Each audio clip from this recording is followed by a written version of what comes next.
Hello, good evening. Welcome to the Dare Act Conversation series powered by Grey Matter. Our guest joining us today is a lawyer turned stand up comedian and screenwriter. Exactly 5 years ago, he quit his practice of law to pursue comedy and now is one of the most loved names that we know of. So please allow me to welcome the very funny and extremely talented Arnav Rao.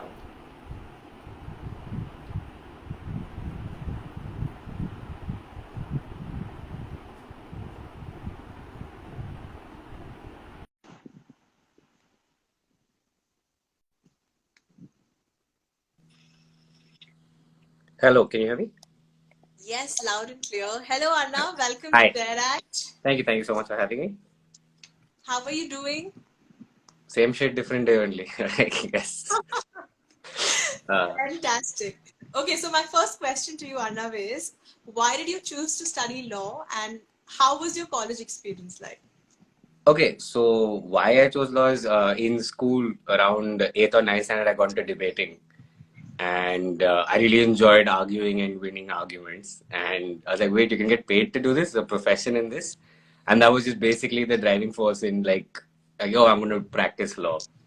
And then I went to law school and I realized that's not at all what I imagined. Like you can see one movie like My Cousin Vinny and you're like convinced, yeah, I want to become a lawyer. And then you get to law school, you're like, oh, that's why he failed 6 times in the movie. Okay, yeah, that's what's happening.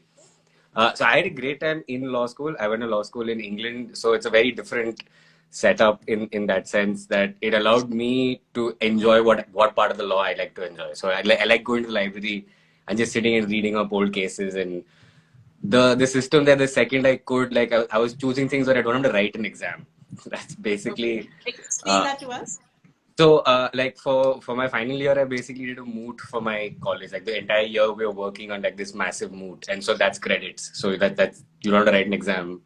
Your performance in that competition is your score. So I was like, great. And I chose all essay modules, like just like, oh, so I don't have to write an exam, but I have like a month to write an essay, like, like 7,000 words. That was a lot more fun for me to do, like just researching and, take my time in building that argument, which is actually a lot of what the work eventually is. So I like that angle of it. So I had a great time in law school. That was my experience. Law school was a lot of fun for me. Yeah, so I'm just curious why abroad, why study abroad, not in India? So I got into University of Nottingham, which is quite a highly ranked law school in England, and it was surprising that I could even get in as well. Like I got the marks to get in, and I wrote the CLAT, but I didn't do that great. Like I didn't make it into the top three colleges, and in India, like between three and four, like the gap just jumps in terms of your quality of education and stuff. So I that and a large part of it was my father also felt like there are other aspects of life that you will learn if you're alone abroad. Like you learn how to do your laundry and certain things that we as Indians take for granted. It's you're literally left alone. Like even our college says that like our parents, like they had a meeting for Indian parents and Asian parents, saying your children are above the age of 18, that they are adults. You cannot call us for their marks. If your son is or daughter is not telling you their marks, that's your relationship with them. They're an adult. We deal with them. Okay, so there's no curfew. There's no concept of attendance. Like you really learn self discipline when you're alone abroad, and I'm very grateful for that. Fantastic. So, post your, is it LLB? What do you call it Yeah, abroad? it's an LLB. It's an LLB honors. So you did that, and then you came back to Yes, India and you practiced as a litigating lawyer for 2 years at the Madras High Court. Tell us yes. what kind of work were you So I handling? was I was a junior for a senior advocate at the Madras High Court. So a lot of our court related work was like appellate jurisdiction, and my boss was one of those old school lawyers of like doesn't matter as long as it's the High Court. Except for criminal matters, anything whatever it's at the High Court we'll go. But a lot of our work was mainly on mediation and arbitration. I worked for Sriram Panchu. He's the leading mediator of the country. He was the person who brought first person to bring court appointed mediation into the country at Madras High Court. So a lot of our work was mediation and arbitration, which was I fell in love with that because it was essentially dispute resolution. It's just that like there's a problem, let's solve it rather than let's spend years milking this problem, like what most lawyers would think of. I'm like, if you're actually thinking for your client, then finish it off right now. So I got into that, like just problem solving was most of our work, like dispute resolution, which I really enjoyed. Fantastic. And mediation is something which is really now being given enough and more importance to. Arbitration, of course, has been the trend in the last couple of years, but mediation is being really pushed ahead. That's fantastic. So clearly you enjoyed the study of law. You enjoyed practicing and you were happy with your work. Then where did the kira of comedy come into picture? So I actually wanted lesser comedy in my life, so I quit dealing with the judiciary. No, quickly just say that's a joke. Let me just quickly clarify for all the lawyers watching. Don't file contempt. That was just a joke. No, stand-up was something that was always a part of my life. I actually grew up watching stand-up. My dad was buying me uncensored stand-up DVDs when I was 13 or 14. So in some sense, stand-up was in my life before law. Also, like, your parents, like when they're like, chal talent dikha, and I can't sing or dance, so I do jokes. So I didn't have like stage fright or anything like that in that sense, because that's all I could just do. I can only tell jokes. And what happened was, as I was working as a lawyer, a close friend of mine, she was in marketing, and so she comes to me and she's like, listen, I have this marketing campaign I'm working on. You're a funny guy. I could use your help. And that's when like a sort of like penny drop moment of, wait, I can monetize being funny. Just like I was like, okay. And so then like I had that 6-month internal battle. You're really going to quit law to pursue this, and I was like, okay, I'm 24, and I had a lot of my friends who were like, dude, you're funny, just go for it. And so my first open mic, it was my friends who sort of organized it, like organized me getting a spot in that like first 4 minutes, and a lot of support, and just pushed me into it. And after that first day, I was like, yeah, done. Like this is what I want to do for the rest of my life. Okay, so dig deep into the first open mic experience. So a very ominous start. It was Friday the 13th, May 2016. Wow. Yeah, literally Friday the 13th was my first open mic. After 1 month that venue shut down, I'm not saying it's my fault. Other people say it is, but like I don't think that's the case. But I remember that very first open mic. There were two very famous Chennai comedians who were on that lineup, and there were like 50 people in the audience who had come to see them. And I'm going immediately after one of them. And boy, did I bomb, because they had come to see that famous person, and then now I'm called on. They don't even know who I am. They actually don't care. Like they're like, oh, we've seen who we came to see, and now they're busy like trying to place their orders and just discussing amongst themselves. And it's just like my 6 friends who are paying attention, and like I don't have the wherewithal or the skill set to work the room as yet. So I just rattled off my jokes and got like maybe a chuckle, and like just came off, and I'm like, wait, what the hell just happened? And then there were other comedians that were like, dude, that's actually good writing, not bad for your first time. I'm like, okay, cool, just do this again. That's it. That was it. And I was like, okay, I'm gonna keep doing this till I get really good at this. So so a lot of people, like, if when I look at, okay, I've done my law and then here I am, I'm intrigued by comedy, maybe perhaps take it as hobby. What led you to completely switch your career altogether? So the thing about like a litigation career is you don't have the time. Like you're literally working Monday to Sunday, like 16 hours a day, with how much work you actually have. And so I had to take that call of, if I'm going to do this, I have to do it right. Like I have to be able to attend the open mics, at like 7:30 in the evening is when most of our clients have meetings, because it's post court. It's like very long days when you're in litigation, and you're managing your diary and calendar is not an easy task to then add like, hey, I want to do 1 5-minute spot, like literally to run away from us to do 5. It was too much to like, it was impossible to juggle just because of time constraints. And so I had to take that call of, I have to take this plunge. I'm going to take it now. Sort of situation. Brave. Yes. So can you bust some misconceptions around being a comedian? That we're funny all the time. It's damn hard. Sometimes we're sleepy. Sometimes. I wouldn't like. I think this is a true story. I think a lot of people don't understand what stand-up is or what stand-up can be in India as yet. The scene is very nascent. The audience also, therefore, is still quite behind in that sense of I was doing a corporate show in Hyderabad, and there's a video that I have which I eventually released, but this was my best joke at the time, which is just Okay. the rant about mosquitoes. And Okay. it just basically like I hate mosquitoes and I'm just ranting about mosquitoes and like everybody like clapping, like going crazy. And at the end, I was just like, there are like so many species of mosquitoes, not all of them bite us. Hmm. So I hate all of them for what some of them did. Is that how we treat Muslims? Okay, it's a flip on Islamophobia, all right? But I'm doing this, and this was my go-to joke. Every show for like 6 months is to close with this, end on a high. Thank you so much, great, I'm leaving.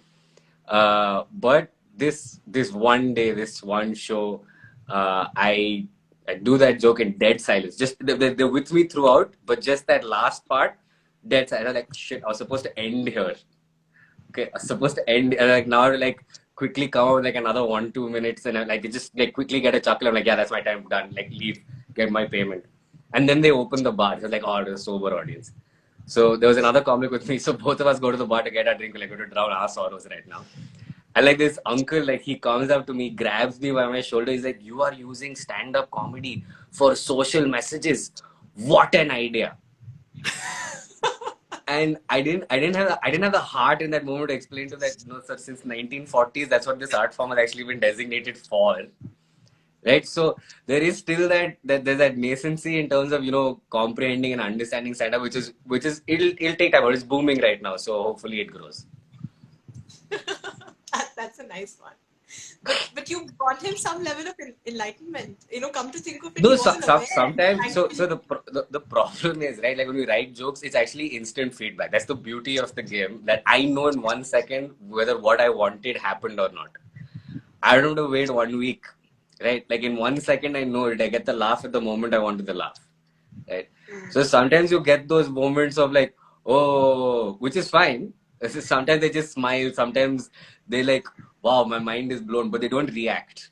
And it takes us comedians to like, like tell them like, no, like out loud. Say what you want to, but out loud.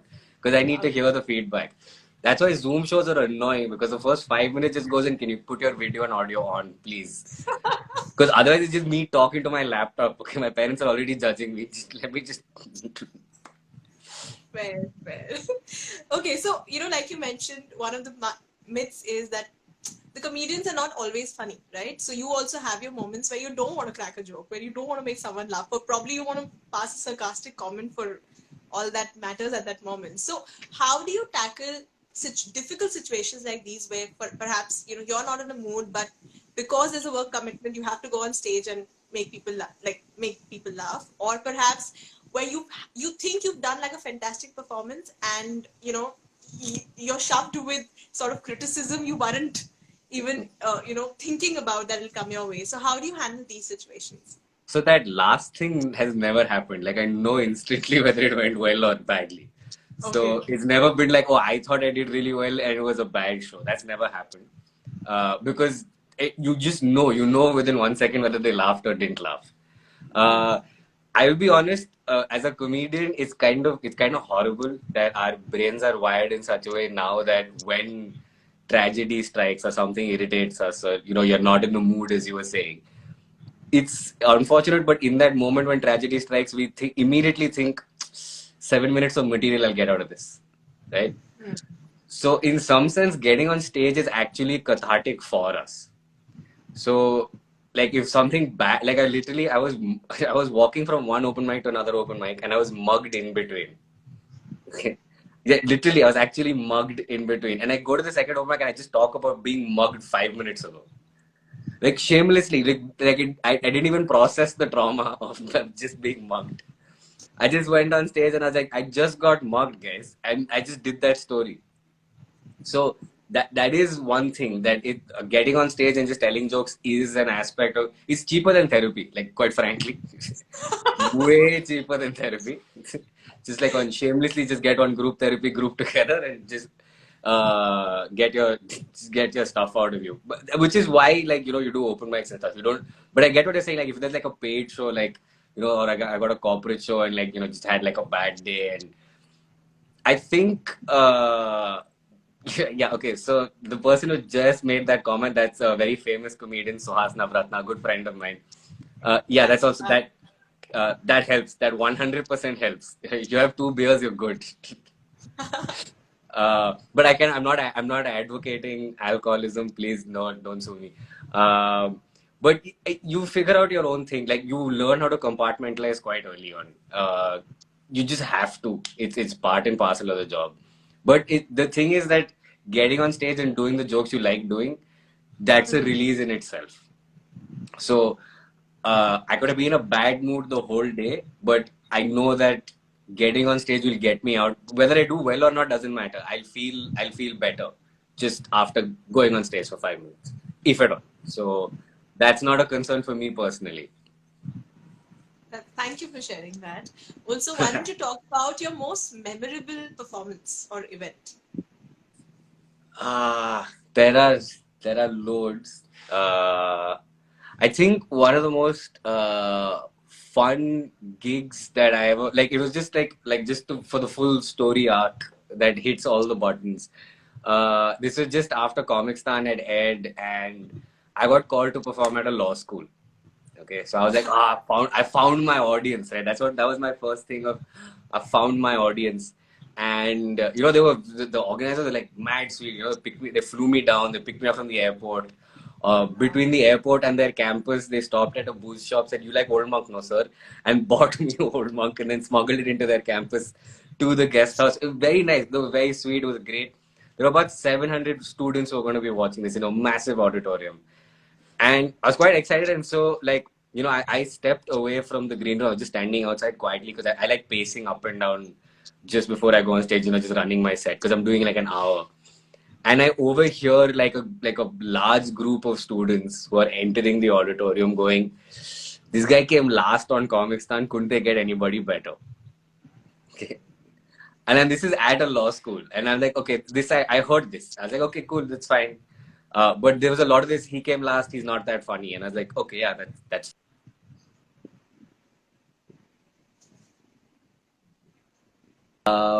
So anyway, I do the show. The show goes really well. Okay. And then I get off stage, like the organizer of the dam, I have like some 10 students. I was sitting in the green room and I was like, okay, now we'll go back to my room or whatever. And they're like, "No, sir, there's a line of people who want to take selfies with you." So I said, "Okay, cool."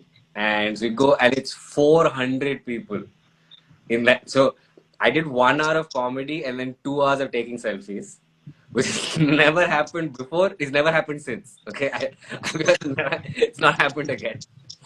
But it was literally, and then these students tell me that the group that was like complaining about why I am performing, they were the first in line to take selfies. So it was that sort of that karmic cosmic balance happened, and they got their comeuppance in some sense.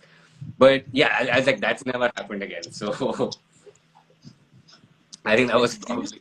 And I can only imagine how amazing you must have felt, to just Yeah, see my that ego change in was mindset. somewhere else. My ego flew. It flew off the handle. I wasn't a nice person for like 1 week after that. Okay, fantastic. So, in May you almost finished. So in May, 5 years. It's going to be 5 years Yes. since you Yes. since you quit the practice of law and you took up comedy as a serious profession. What have been some of your biggest learnings in these 5 years as a comedian? I know how to bomb with grace. I'm okay with the bomb. Like actually, the main thing that you learn is just another day. Like your best joke, which works 90% of the time, there is that one night where it won't work at all, and there's nothing you can do about it. That's the gamble. That's the fun of it. And a joke that never works can work one day, and you're like, oh wow, okay, it works. So, in that sense, I think that was my biggest learning of nothing can phase me in that sense. Uh, and I think stand-up, getting on stage it's a very humbling experience. Like no matter how big a stand-up comedian you become, there are other comics around you who are more than happy to bring you down. Like more than happy. Like I've done it myself. I've flown up, they brought me down. Somebody else has flown up, we brought them down. It's a very humbling experience, and so it's nice. You keep you're very real with yourself. I always say that to be a stand-up comedian, you need to have the delusions of self grandeur with crippling self awareness. and it's just Wow. balancing that tightrope, which is I don't know if that's the healthiest way to live your life, but it is 100% a lot of fun. Debbie, what have you learned about yourself? Oh, I can sleep. Like I have a clean. I can sleep. Like I have separation anxiety with my pillow 24/7. I put my head down. I can knock out. I have a clean conscience. That's what I learned. It's great. Oh, amazing. Like I can sleep like that. There's no problem whatsoever. Amazing, great. And I'm sure when you have these long travels, when you have to keep traveling, sleep will definitely not be an issue for you. No, Power trips must be much I can sleep in any position. Like just lie light with a crick in my neck, no problem whatsoever. amazing. So why don't you talk a little bit about the kind of skill sets which are a must for a comedian, and also in any way have your lawyering skills come handy for you? So I just think that my lawyering skills I apply to everything. I think that's one of the you go to law school, you come out with a skill set of I can read or consume a lot of information. I can analyze that and I can apply that however I want to apply it and present that in however I want to present it, whether verbally or in written format. And that applies to actually anything that we do in any industry. So in England, it's kind of interesting that like if you have a batch of like 200, there are only a handful who actually have plans of pursuing like a practice in law. Over there, a lot of people like mentally it's like it's a very strong degree to have. You'll be employed in any industry because you have that advantage of I can just consume a lot of information faster and more efficient than most people. In terms of joke writing, unfortunately, I've had to learn that brevity is more important. Like as lawyers were taught, if you can say something in 5 words, write it in 50. You have to do the opposite for stand-up. So I've been like unlearning that aspect of focusing on the brevity of writing.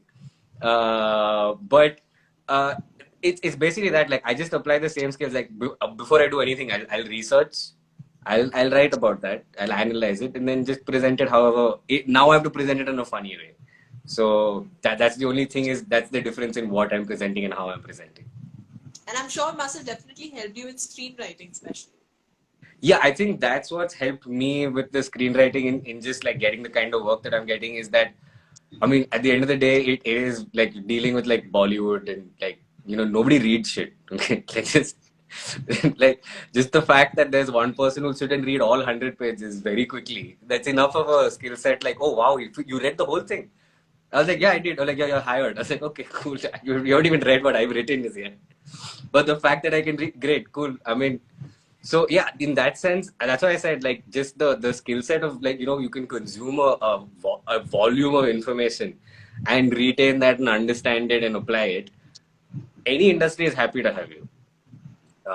That is my advice to any budding lawyer who wants to quit. Believe me, you'll be employable anywhere with the skill sets that you get out of law school. Thank you for sharing that, and I think we all need to hear it, and it's very very important. Like you can be anything you want to be with a degree, so don't limit yourself to Yes. just the legal practice. Fantastic. So stand-up comedy is a lot of fun when you watch it live, in person, or yeah, it's just in live. There's like a separate there's a different fun altogether to stand-up comedy. In 2020, everything came to a standstill, right? So tell me Yes. how you moved. How was 2020 for you? And also, you mentioned about some Zoom calls. So what were those Yeah. like? So 2020 was a weird year. I mean, for everybody. I mean, like that's a given. For me specifically, because like stand up as an industry, as you said, like it just came to a halt. There was no, you couldn't. We were all in lockdown. So we started doing like these Zoom shows once we figured it out, and then the audience also figured out that hey, we're on Zoom right now. It just wasn't the same. Like right now, it's just this, right? You can just see my head, which is the same on Zoom, right? There are comedians who act out a lot. You can't see what I'm doing with my hands, even though I gesture a lot as I'm talking. So now there are some jokes that like I've realized that there's a hand action that's important. So now to figure out how to do that, like I have to like figure out that. So this is learning like working with the camera. But the thing about live is that when you're in that room, it's like it's a new bond. It's between me and the audience today. It's tonight. It can never be replicated. Even though I'll do the same joke on another night, maybe in the same venue with a different audience, because it's this audience tonight that's here in front of me. there'll be something different. There'll be a different vibe altogether. It's like a social contract that is formed when you're in that room and you do it, when you do that joke in that moment, in that day, which like Zoom cannot replicate. So that was stand up, but like 2020 is when I got lucky with a lot of the screenwriting work, which was, I think people finished the libraries of Netflix and Prime pretty quickly, and now all these production houses like, we need content, and so a lot of writing jobs opened up, and I got quite lucky that I got some really good ones, and then there were other, like, you're part of a writing room, there are like three other writers. That writer's working with another writing room, they come join that as well. And so a lot of writing work happened, and which was great. Like, I don't want to step out of the house. I just need my laptop. We're all on Zoom. The only annoying thing is like 6-7 hours on Zoom at a stretch. And that is physically more tiring. Like, I've done my 1 hour show so many times. When I did my 1 hour on Zoom, I felt more tired than when I'm actually standing and doing it. Fantastic. Thank you for sharing that. Just, I was so when I listen to you, it's like you've had we all have our personal biases. There are things that can pinch us the wrong way, and when you become a public figure, and when you're especially in the field of stand-up comedy, a lot of slack can come your way in ways you can't imagine, right? And you seem to have kind of figured it all out. But I know for a fact it's not as easy as it looks looking at you right now. So tell me, how did you make that transition in terms of, I'm not going to get bothered by XYZ around me? So, I mean, this actually happened like in the middle of the pandemic. There was this very privileged group of people. I mean, they have to be privileged because their biggest concern was jokes, like not ventilators and lack of vaccine, but oh my God, these jokes have offended me. So, and like I felt the wrath of that troll army. I won't mention which color they all wear. Like I was receiving 20 death threats per minute, and the only way I know to respond to that is I have now a 12-minute set. So if you really want to hear my response, you have to buy tickets for my show. I'm shameless. I'm marketing. I have no shame whatsoever. No, but like I said, you just develop a thick skin, man. Like it's online. Like part of me genuinely was like, if they are like spending hours of their day sending me death threats, that means they're not taking it out on the person in their life. So it's good, take it. It's fine. They don't know where I live. Like I wiped my phone and like address off the internet long back. Like before I was uploading that video only, I knew like this is a potential. So I made sure my phone, and like how will you find me? It's okay. You want to say, see, that's the thing that I feel like, if somebody wants to say that they hate my comedy, then they should be allowed to. Because if I'm fighting for my freedom of speech and expression, they should be able to say whatever they want to say. Whether it's about me, or whether it's about my mom, or my imaginary sister, or my father's lack of morals for bringing me into this world. They should be, it's not true, but they should be allowed to say that. If I'm fighting for their freedom of speech as well. The threats of physical violence, yeah, that is technically a crime. So deal with that. Like those I screenshot and forward to my lawyer. Like it's fine. But yeah, in this game, you have to have a thick skin. It's impossible to survive if you don't have a thick skin.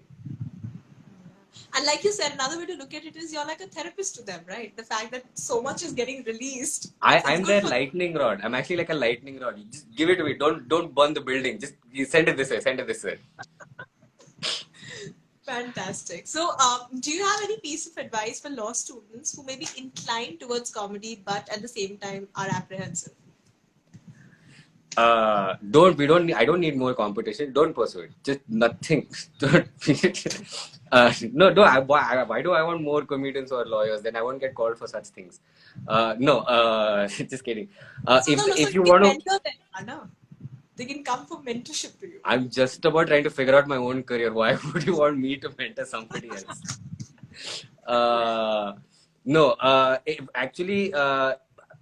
The worst thing to do is ask another comedian for advice. If you're actually interested in comedy, do not go to other comedians and ask for advice. I always say this, because we're figuring it out ourselves. The only advice I give is, if you want to do it, do it. And the only learning that is there is get on stage as much as you can, as often as you can. There's like I have like a lot of new open micers come up as though I'm somebody senior comic, but they still come and ask for advice. And I said, okay, which open mic of this is yours? Like, it's my first open mic. I said, then it's wrong if I give you advice. The same 5 minute joke that you're going to do today, do that 20 times and take audio recordings of all 20 times of the same 5 minutes. So then you listen to the audio and you'll know which lines are working, which lines are not working. That's it. It's actually I'm sort of breaking the illusion, but that's basically what comedy actually is. It's trial and error. We do the same joke like 30, 40 times at open mics, and we have audio recordings of all 30, 40 times. And then we know which lines work, which lines don't work. The lines that don't work, remove that line. The line that's getting the biggest laugh, make that the ending of the joke, restructure the bit. It's just trial and observation, trial and error. And only you can do it, and only you can sense it and realize it while you're on stage. So that's it. That my only advice is, if you want to do it, go do it. That's it. And just hearing you say that, I'm just, there's so many nitty-gritties to, just behind that 4 minute performance on the stage. And I think the audience would know about it. We listen to it for 4 minutes and be like, oh, it was great, and then we forget about it. But we don't really know the number of hours that have gone. Yeah, this is actually a true story. So this is another aspect. Like, if you're starting comedy, understand that this can also happen. There were a bunch of us comics at an open mic, and we had one audience member. Okay, just like one. So we were like, yeah, dude, you really want to sit and we go on stage and you are alone and we're one by one coming and performing? Or the thing that comics do, which is we just sit around in a circle and we do a thing called set list, which is basically take our phone, we use like a random word generator. And so you get two random words and now do a joke. Right? And so and this audience member was like, do you mind if I just stay and watch this? And we're like, yeah, you can stay and watch this. And so we're just goofing around, just coming up with jokes, like with just two random words each time, and just playing around with it. And then after half an hour, we're like, okay, dude, what are we doing with our lives? We go home now. And as we're leaving, that audience member was like, oh, so it takes that much time and that much effort to write a joke. And I was like, he's like, I always thought that a comedian just gets up on stage and just starts speaking what's on his mind. I was like, that is credit to that comic, because it seems spontaneous and effortless, but it takes a lot of effort to make it look so. So that is, if you're asking for advice, just go do it. And only by doing it, you learn. This has been great. This brings us to the end of the chat today. Thank you so much, Arnav, for daring to act differently and following your heart. Can't even fathom at that point when you made that decision how conflicting it must have been. But I'm so glad you're doing what you're doing now. So thank you. Thank you so much. It's been a pleasure to have you with us today, and Thank you I so hope much the for having audience agrees with me. Yes, absolutely. Thank you everyone who's watching us. Just one quick announcement. Unsuited Season 3, Episode 3 will be happening this Sunday at 5 p.m. So don't forget to pre-register. The link is in the bio of the Grey Matter page, Instagram handle. We have Farishte Setna and Jolly Abraham joining us. So you for sure need to register for this one, because it's going to be a fantastic, fantastic session. And I will see you next Friday. Thank you, Arnav, once again, and have a fantastic weekend. You too. Thanks. Drink, don't drive. Yes.